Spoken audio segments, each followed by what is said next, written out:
Hey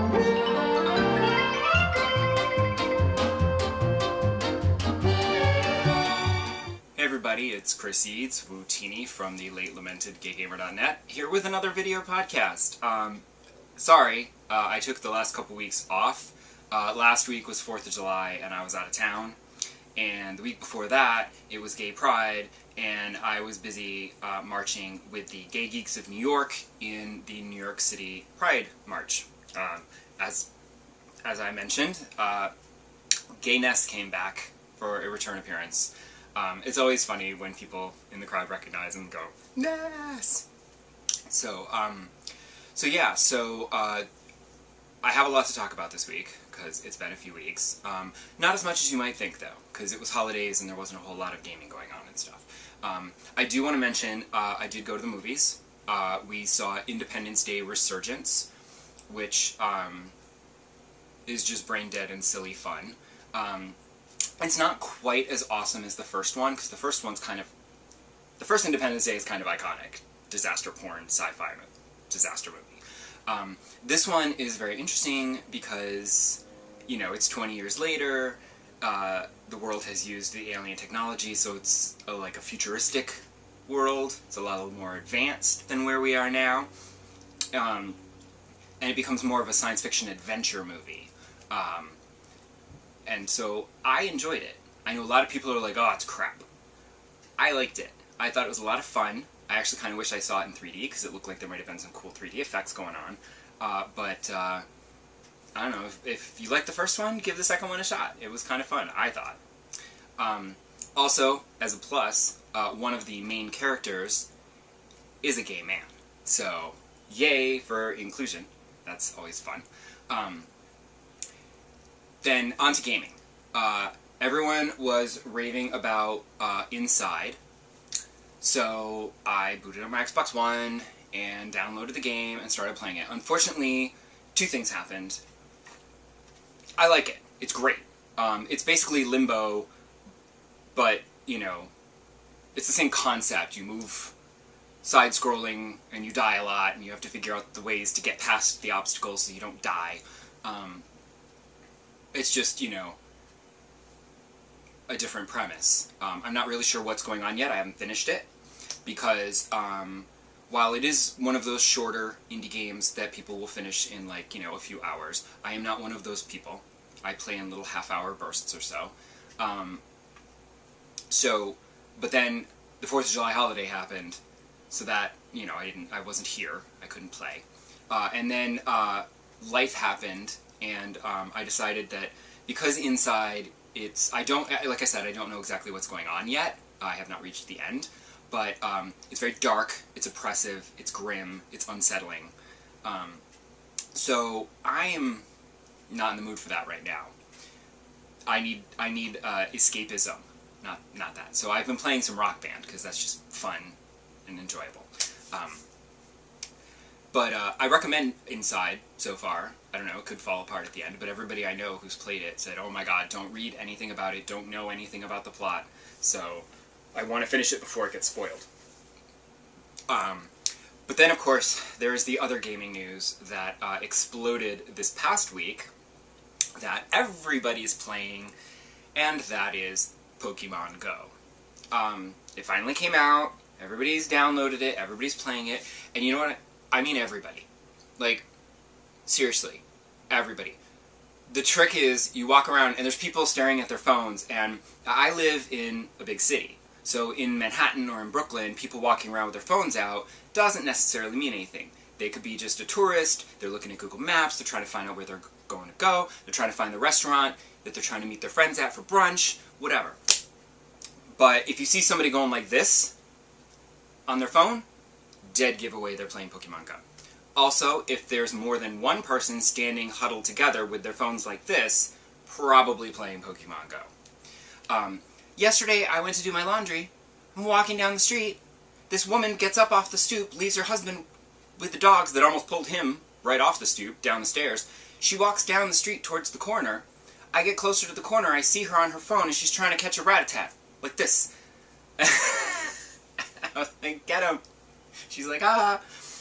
And then another time I'm on the corner and I see across the street this woman, like an older woman, like in her 30s, like this, and her friend is standing next to her like this, which is how my husband is, you know, because he's just like, you're ridiculous.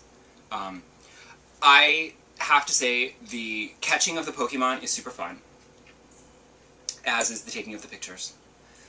The battling at gyms, I don't get yet, because the first day, well, not the first day, but the second day, I tried it, and, because there's a gym around the corner from my house. It used to be a school, now I think they're revamping it into a daycare center. But it's a gym, so I went over there, and I had a Pokemon that I think was a higher combat power than the one that was there. So I tried to fight it, but I didn't know what I was doing, and I was killed within seconds. So it's not even like the battle lasts long enough that you can figure out what you're doing. I'm just like swiping and tapping and swiping and tapping, and then I was dead. And now, after a few days, all these people are like high-level Pokemon masters, and the Pokemons that are all taken over as king of these gyms all over my area, they're all super high-level Pokemon, and I'm like, I don't think I'll ever be able to fight them. Like, I just don't see myself building up my Pokemon to be that strong to try to take over. Because also I don't know what I'm doing with these battles. Because the game has no tutorial at all. Like, it doesn't even really tell you how to throw the Pokeballs. So go online. There's plenty of guides online, lots of hints, lots of tips and tricks of how to actually play the game. Personally, for me, I'm having a blast just walking around my neighborhood and seeing what local landmarks are the Pokestops where I can get items. And then also, when I run into a Pokemon, seeing if I can take a fun picture. Because if Nintendo's not going to give us a new Pokemon Snap, I will take this, because this is the next best thing, basically. Like, anytime I can get something in a weird or funny location, like I got a Coughing at a table at an outside sidewalk cafe. I also liked the one I got of I was doing my laundry in the laundromat that time, and I got a picture of a Pidgey while showing the laundromat owner how to play Pokemon Go, because her son was playing it, and so she decided to download it herself. And I took a picture of a Pidgey demanding change for his dollar, because he was standing on this guy's dollar bill. Oh, and then there's also, I encountered a wild Rattata in a Rite Aid, and it wasn't even the pest control aisle, so I was trapped. Like, those kinds of things. It's really fun. You just take fun pictures of Pokemon, like, wherever you encounter them, and sometimes it can be really cute and funny.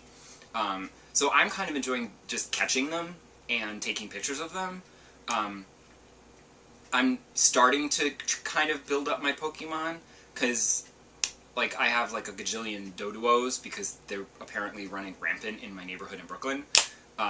So I had, like, a ton of them, so I, like, traded them all back into the Professor so that I could get more candies, and then I evolved my most powerful one into a Dodrio, and I'll try to build him up to see if he can be something decent that could maybe fight at a gym. But I don't know. I don't think I'm going to get into the fighting as much, because I'm not going to be as dedicated as these other people who are going to be, like, doing it all the time until their batteries are dead. So I'm probably just going to enjoy catching the ones that I can and taking cute pictures. And for me, that's more than enough. That's a lot of fun. So that's a good amount of fun for the game. It does drain your battery, like, ridiculously, though. I went for a walk last night with my husband, and we walked down to Brooklyn Heights and back, and on the way back, my battery just gave up the ghost. I was like, oh my god, I have 5% battery power, I want to catch that Psyduck! Luckily, I did catch the Psyduck before my battery died. So, he's super weak, but I didn't have a Psyduck, and I wanted to make sure that I got him in my Pokédex. So, I think that's going to be my ultimate goal with Pokemon Go, is trying to complete my Pokédex. Not to take over a gym and be the king of the gym or whatever. Maybe just to complete my Pokédex. Something a little more realistic. If you have not tried Pokemon Go, which, come on, I mean, like I said, literally everyone. Gamers are all playing Pokemon Go, but even normal people are playing Pokemon Go. So, you're probably playing Pokemon Go. So, share some of your fun pictures. I don't know, can you post pictures on YouTube? I'd like to see.